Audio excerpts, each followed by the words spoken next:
IrensídWægn. Tombald yanked the stick hard, and the tank groaned in protest.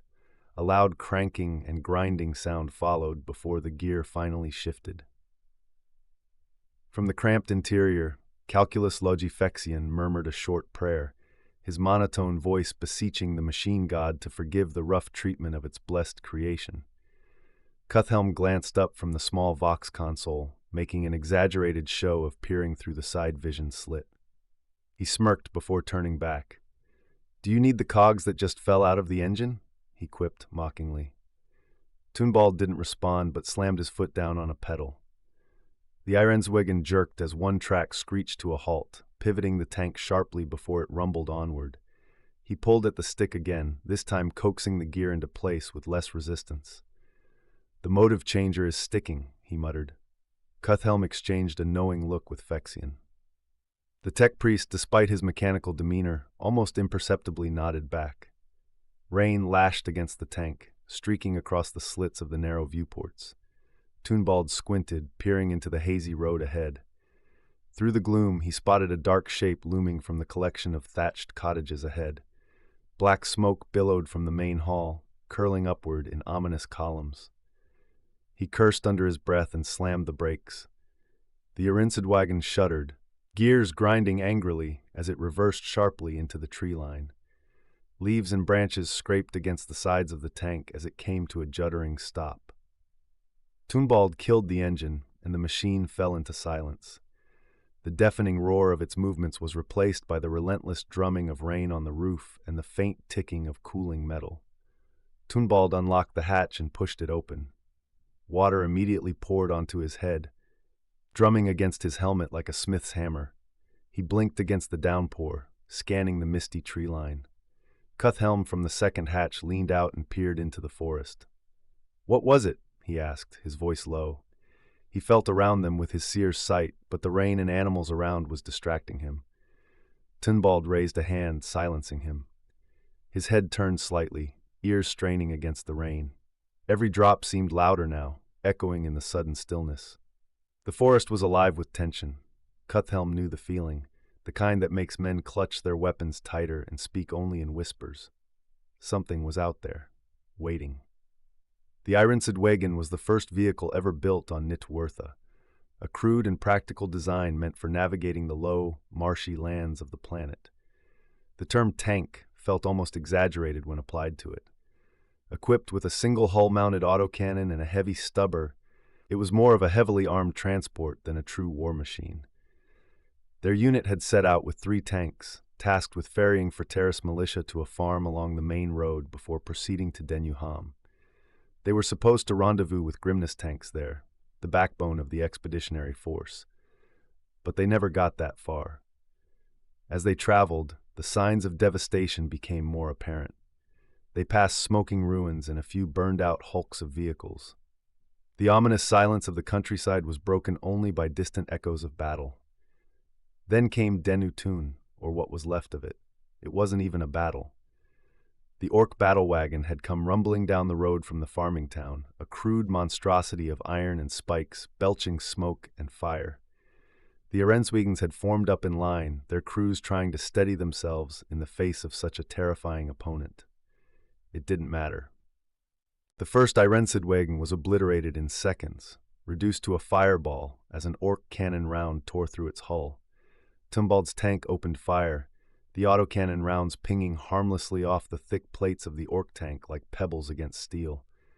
The second IrensídWægn didn't last much longer, erupting into flames as another shell found its mark. Tombald had thrown his vehicle into reverse, the tank grinding and screeching as it lurched backward. Using the burning wreckage of their comrades as cover, they withdrew down the road. Since then, it had been a running retreat, with every attempt to regroup or contact other forces thwarted by orcs appearing wherever they went. Their last hope had been NihtWyrtha, the headquarters of the Grimness Expeditionary Force. As they approached the town, the thick, black smoke curling into the sky told them everything they needed to know. Whatever fight had happened, there was long over, and the Grimness tanks weren't coming to their aid. They had no orders, no allies, and no real hope. But as Tunbald watched the distant shape of the orc battle wagon through the foliage, determination etched across his face. He wouldn't let the orcs take this tank. Not without a fight. His hands gripped a monocular. His eyes stayed locked on what he could see ahead, scanning out of the murky forest for signs of movement. He didn't speak much, even less now than when they'd started this doomed mission. Used to service in the novice Wilmir, Wigathane had taught him that words were unnecessary distractions in moments like this. He focused instead on the task at hand: survival.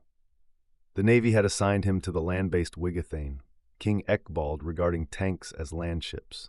But the tank wasn't Tunbald's idea of sea warfare, and this war felt alien. Through his monocular he viewed the area, a few farm buildings with hayfotridis lowered to the ground, abandoned by their crew. One appeared to have been on fire. Smoke billowed from an unseen hall that burned. The other farm buildings appeared empty. An orc battle wagon had stopped within the buildings at the edge of the town, clearly Overwatch. He could see no other enemy. They could not get through NihtWyrtha, that was for sure. With a sinking feeling, he knew they were trapped. Cuthhelm, peering through the overhang of leaves, broke the silence. His cheerful voice was incongruously bright, almost mocking the grim reality of their situation. "So, do we think NihtWyrtha was any good before the orcs came? I hear their mead is watery, but maybe their ash is better." Calculus Logifexian, his robed form hunched over the engine block, his hands, part flesh and part mechadendrite, moved deftly across the engine, doing what he could to appease the machine spirit of the IrensídWægn. He let out a mechanical snort of a laugh. His augmented voice box gave it a metallic quality, like the sound of grinding gears. "Perhaps the machine god has blessed their brewing methods with fire and purity," he replied, his tone laced with sarcasm. Tunbald did not look away as he corrected. "They make ale, not mead. It's NihtWyrtha ale." Made, past tense, they made ale. Fexen corrected his grammar. Tunbald ignored the comment, still no other movement, and only one enemy battle wagon. But the IrensídWægn could not get past it or around. They could not make it out on foot. They were too far behind enemy lines. His mind raced for ideas. Cuthhelm, seated in the hatch next to Tunbald, leaned back, feeling the rain on his face. He felt the surroundings around him, the crew, the woods. In the distance, the presence of something strange, a joyous rage. Was this the warped presence of orcs? Orcs, 20 at least, and one enemy landship. He sensed, speaking out loud. Fexen glanced up, his cybernetic eye glowing faintly as he fixed his gaze on Cuthhelm. "How big is it?" he asked, worried. Tunbald slipped back into the tank, handing Fexen the monocular to look for himself, saying nothing as he pulled the map book from a shelf and began slipping through pages. The calculus logi holding the monocular moved up in the vacated hatch next to the seer. Looking through the trees, he spotted a large orc battle wagon. "We are not getting past that," he said solemnly, holding the device to Cuthhelm. Cuthhelm, being a psyker, did not need to see through the device and waved it away.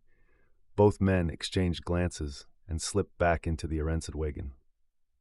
As a seer, Cuthhelm occupied a role akin to that of a sanctioned psyker within the Wigathine, fulfilling a position comparable to the psykers of the Astra Militarum. While seers on NihtWyrtha were not officially sanctioned by the Imperium, nor did most of them possess the psi-level strength required to be classified as psykers, the planet's traditions granted them equal reverence and authority.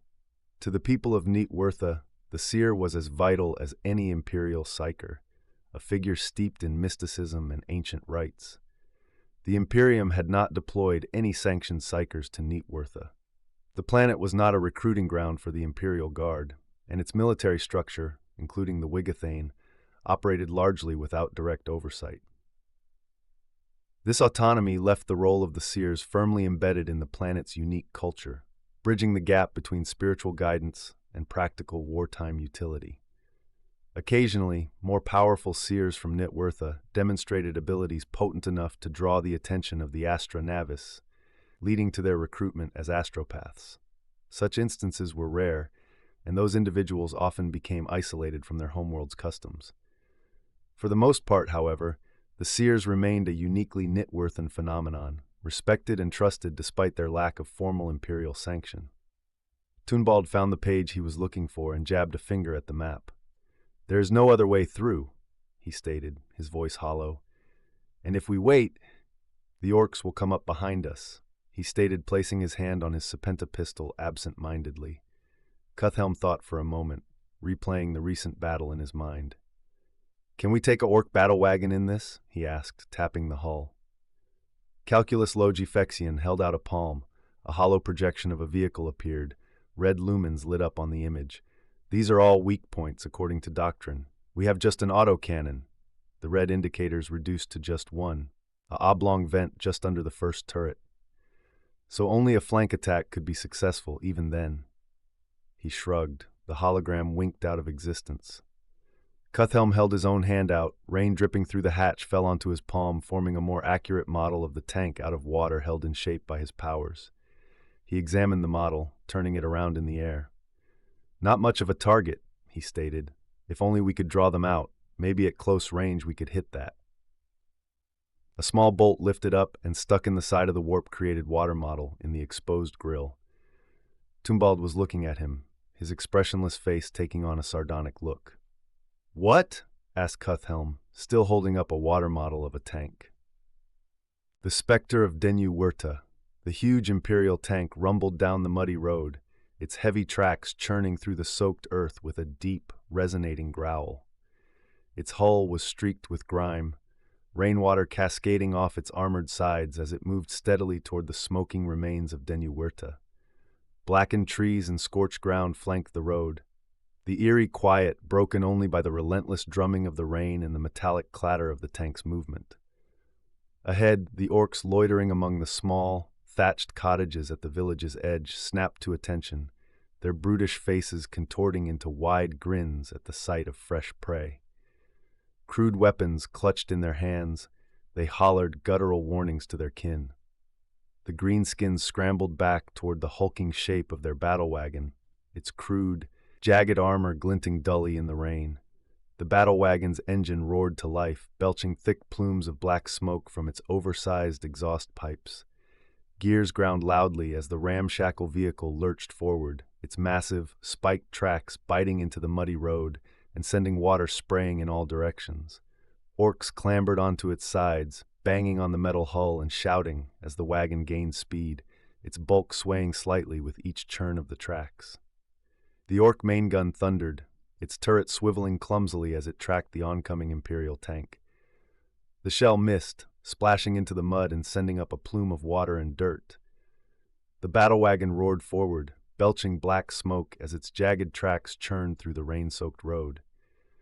Ahead, the Imperial tank seemed to falter, slowing its advance before abruptly reversing, retreating up the road it had appeared on. Cuthhelm knew it was a simple ruse. The IrensídWægn rumbled in place, holding steady in the foliage at the roadside, while he kept his mind locked on the illusory tank. On NihtWyrtha, where it rained nearly all year round, and the small islands were perpetually battered by ocean storms, the seers who grew up there had a unique affinity for water. Their powers were subtle compared to the sanctioned psychers of the Imperium, limited to shaping waves, redirecting floods, or siphoning water out of sinking ships. But for a NihtWyrthan seer, turning water into shapes, a pastime born of idle moments, was almost second nature. Still, this was no mere game. The outline of the tank shimmered under the relentless rain, a crude, watery mimicry of a fighting vehicle. The edges wavered slightly as Cuthhelm focused, his brow furrowed with the effort of maintaining the form. It wasn't a lot of water, just enough to create the illusion of an Imperial tank, hardly a masterpiece, but convincing enough at a glance to orcs eager for a fight. The orc turret groaned as it adjusted its aim, the battle wagon lurching with the force of its poorly maintained mechanisms. Another shot roared out, the shell screaming through the rain and slamming into the illusory turret. The round passed through harmlessly, exploding in the mud beyond with a hollow splash. Cuthhelm exhaled sharply, his breath misting in the cold air. His hands were steady, but his muscles felt taut, strained by the mental effort. The watery apparition rippled slightly where the shell had passed, and for a moment he feared the illusion would collapse. But he held it together, drawing on the endless rain pouring down around them. Every drop that landed on the spectral tank seemed to reinforce its form, a cruel mimicry of the Imperium's might. He smiled as he moved the mimic tank's turret tracking the orc's Warengine. Behind him, Tunbald grunted, his eyes locked on the gap in the trees. "Don't show off, keep it simple," he said, his voice as steady and grim as the rain. "I was going to add a banner," Cuthhelm replied, not breaking his concentration. "Just a small one." The orc battle wagon accelerated, its engines growling louder as it closed the distance. One of the gunners leaned out of the turret, pointing excitedly at the watery shape ahead, their crude laughter carrying through the rain. "Die is runnin'," he called. The greenskins were baited, exactly as planned.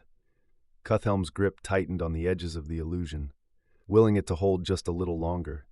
His focus was so complete that he barely noticed the faint vibration of the IrensídWægn beneath him, the hum of its engine as Tunbald prepared to move.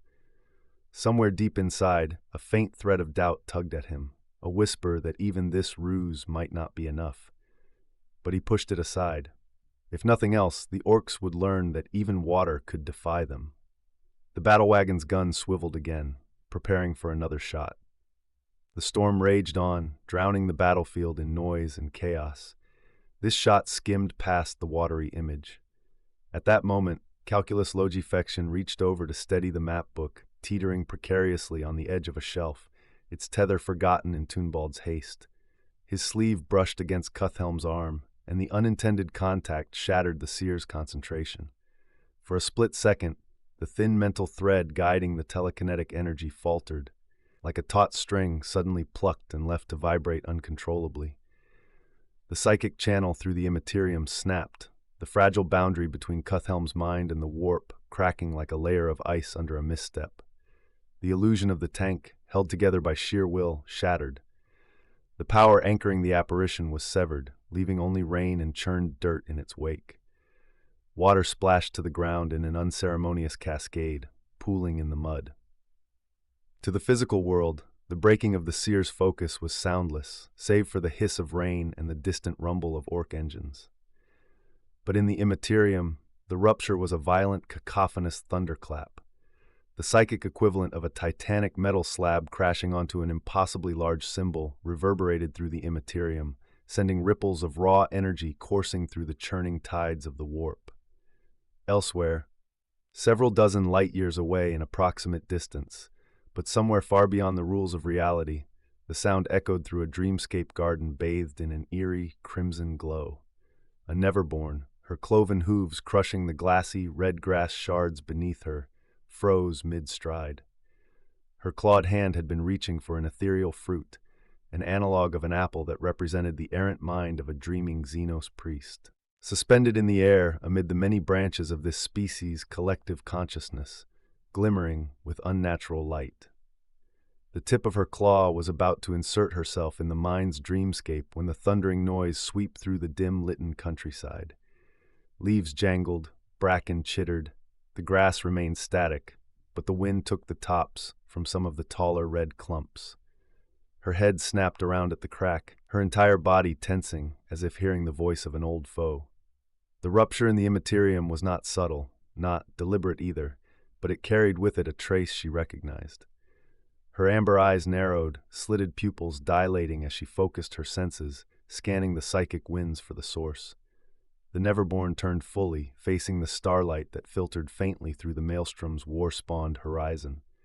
Her realm, a drifting daemon world, hung in the endless sea of madness. She tilted her head, calculating, sifting through fragmented memories.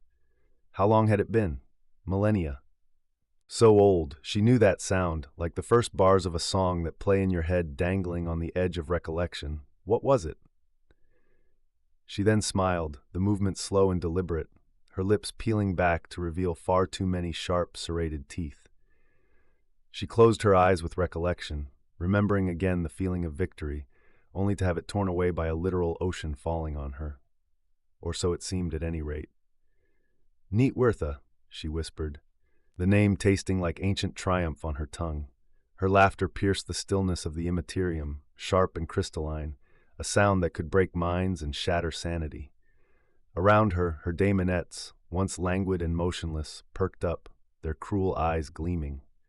She stood tall, Extending her body, her cloven hooves phasing into long-remembered high heels, she smiled hard as color washed over the red-litten land. A color of the long dawn her world had been cursed with since before the birth of the god whom she now served.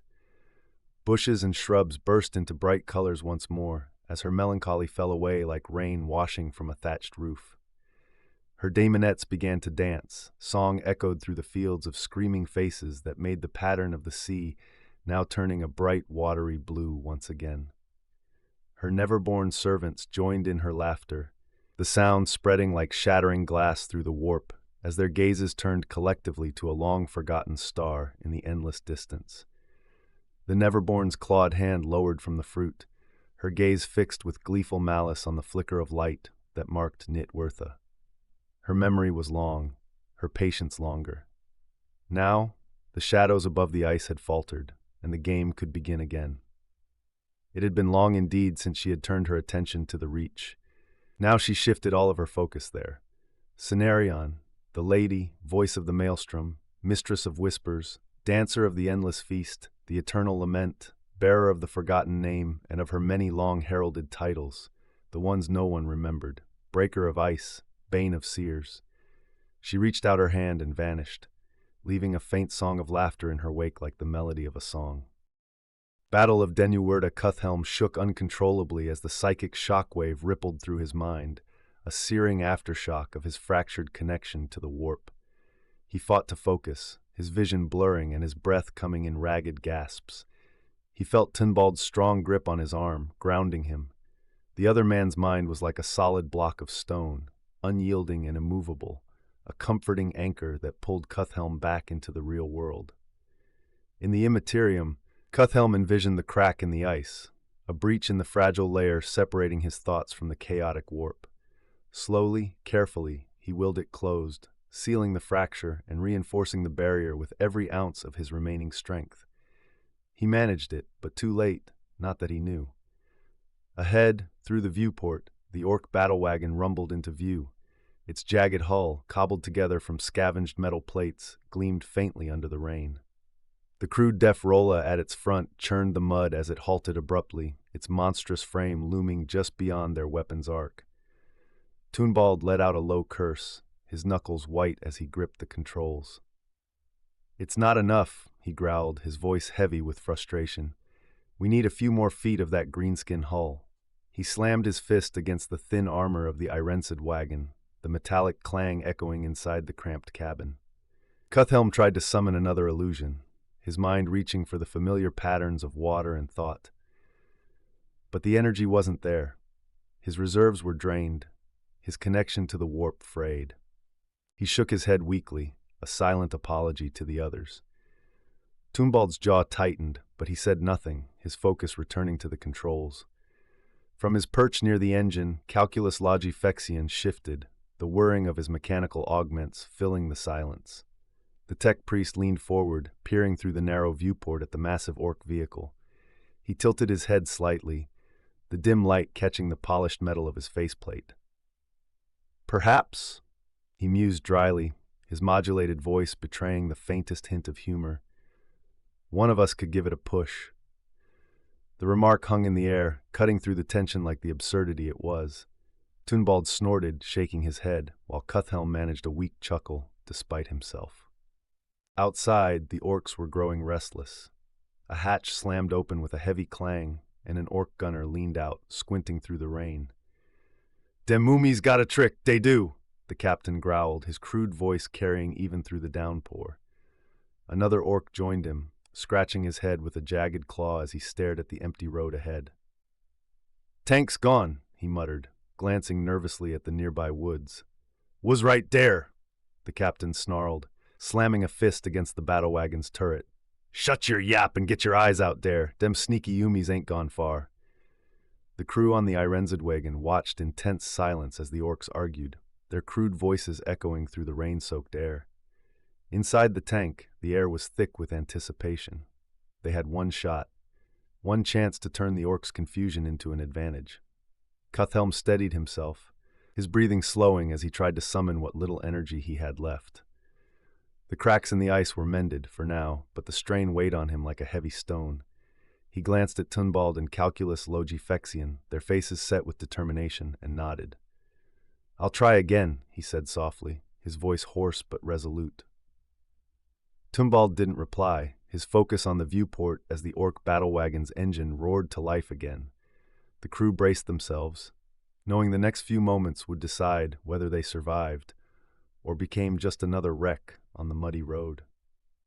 A squad of Gretchen was unceremoniously tossed out of the battle wagon's hatches, their high-pitched protests drowned out by the rumble of engines and the slap of mud beneath their tiny feet.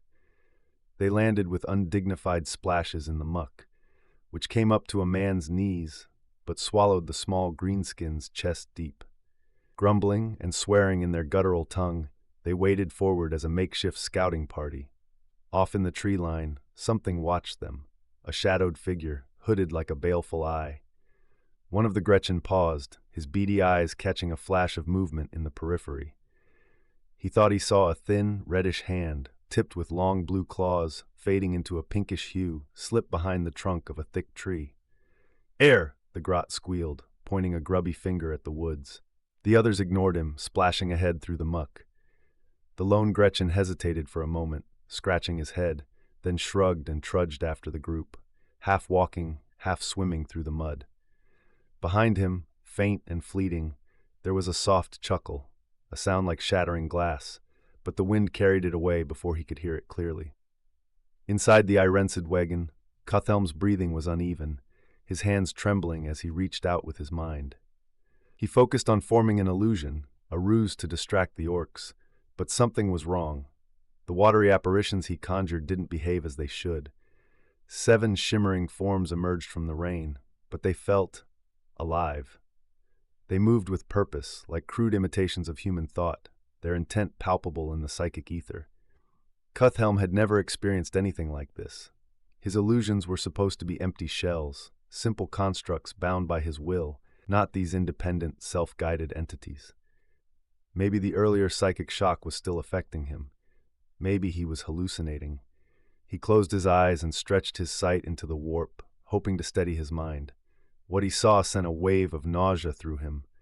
The thin layer of ice, a barrier that separated his mind from the immaterium, was no longer clear. Shadows and shapes always lurked beneath the surface, swimming like ink in water, but now they were dwarfed by a vast presence, a leviathan. It had risen from the depths of NihtWyrtha's psychic ocean, its immense bulk pressing against the underside of the ice. Vast, writhing tentacles, too numerous to count, spread across the barrier, encircling the world as far as his mind could reach. The sight was overwhelming, a terrible weight pressing down on his soul. Ahead in the rain, the Gretchen stumbled forward, their eyes darting nervously as the rain fell in heavy sheets. Up ahead, they spotted figures, men it seemed, emerging from the storm like wraiths. The figures wore mail armor, glinting dully in the rain, but something about them was off. Their weapons weren't guns, but massive claws, jagged and grotesque. The Gretchen froze, unsure. One turned and waved frantically at the battle wagon, signaling for reinforcements. But when they glanced back, the figures had vanished, swallowed by the rain. The Gretchen fired wildly into the storm, the sharp cracks of their guns breaking the downpour. "We got 'em!" one of them yelled, puffing out his chest. "Aye, 7 of 'em," another added. "More like 20. And there was an armored car, too." To seal their claim of victory, they hurled a handful of grenades into the muddy road. Explosions sent dirt and water flying, and the Gretchen cackled as they imagined the tale they would spin for their orc captain. Inside the tank, Cuthelm slumped back into his seat, panting hard. His breath came out in white puffs of frost, and the faint smell of sulfur and perfume clung to his armor, acrid and out of place. He pressed a hand to his forehead, trying to steady himself, his mind spinning from the effort of maintaining his connection to the warp. "Well done," said Tunbald, his voice steady and triumphant. Cuthelm could only nod, the words escaping him. Ahead, the orc battle wagon surged forward, its crew cheering and whooping, oblivious to the strange forces moving around them. The rumble of its massive deaf rolla filled the air, and in the woods, something unseen watched with keen interest. The IrensídWægn's hull-mounted autocannon adjusted slightly as Tunbald lined up the shot on the small exhaust grill at the back of the orc battle wagon. The lumbering machine had just moved past the tree line, exposing a weak point for a fraction of a second. He reacted instinctively, pulling the trigger. The crack of the autocannon tore through the air as the shell slammed into the battle wagon's exhaust grill. The massive orc vehicle shuddered violently, smoke and sparks spewing from within as something vital was struck. Toonbald didn't hesitate, firing a second shot into the same spot. Another impact reverberated through the battle wagon, but the beast of a machine kept moving. The main turret of the battle wagon began to swivel, aiming towards the IrensídWægn, its smaller forward turret spinning faster. The rapid-fire bark of a Eevee-Shooter raked the light tank, bullets pinging off the hull with unnerving frequency.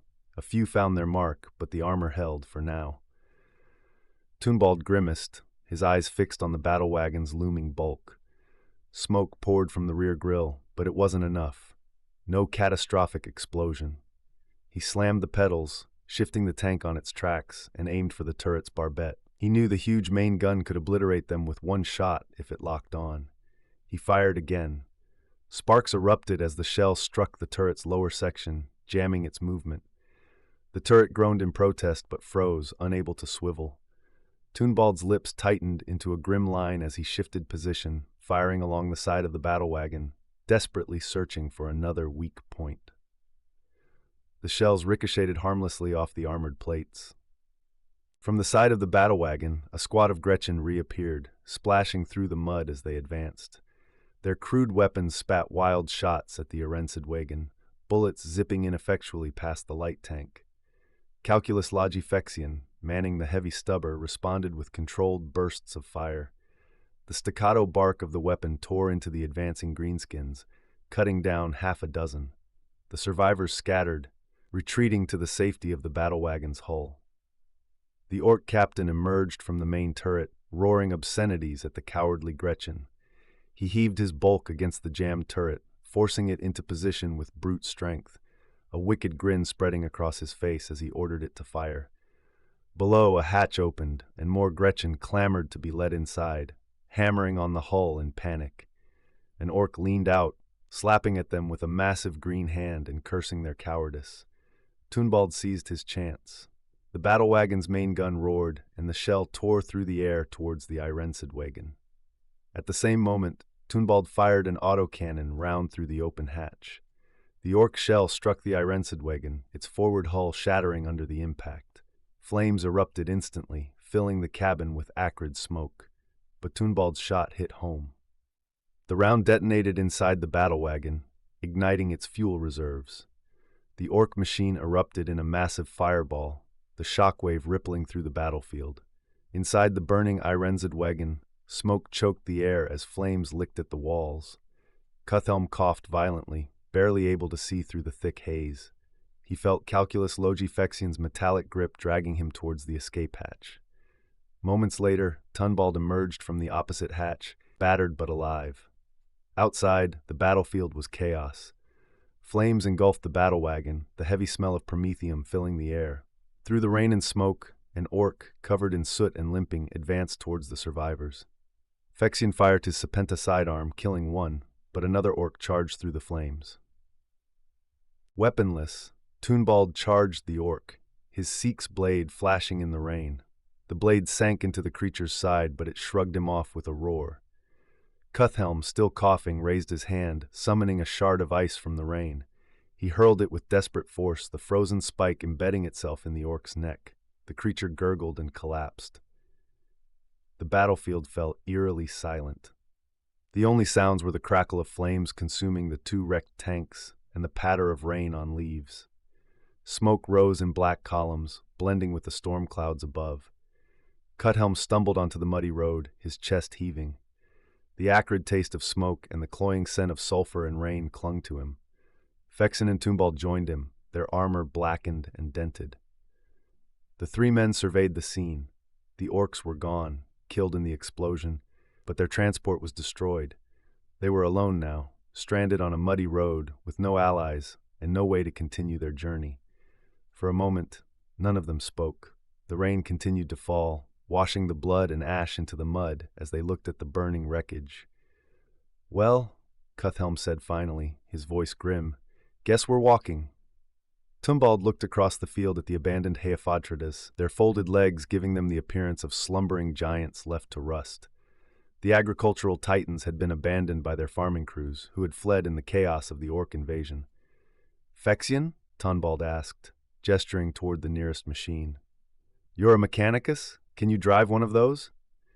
Calculus Logi Phexion turned his augmented gaze to the closest Hālgengas, its metallic hull streaked with mud and rain. Never have done, he admitted, his tone thoughtful. But it cannot be much different from a standard grav drive. He sounded more confident than he felt, silently hoping his training would hold. The incantations and blessings for gravitic motive systems had been part of his basic studies in the Mechanicus, though he had never applied them to something this unconventional. As he spoke, Phexion extended a mechadendrite, its spindly limb connecting to the machine's control access port. For a tense moment, nothing happened. Then, with a hiss of pneumatics and a belch of black smoke, the Hālgengas stirred. Its legs rearticulated with grinding precision, and the towering machine rose to its full height.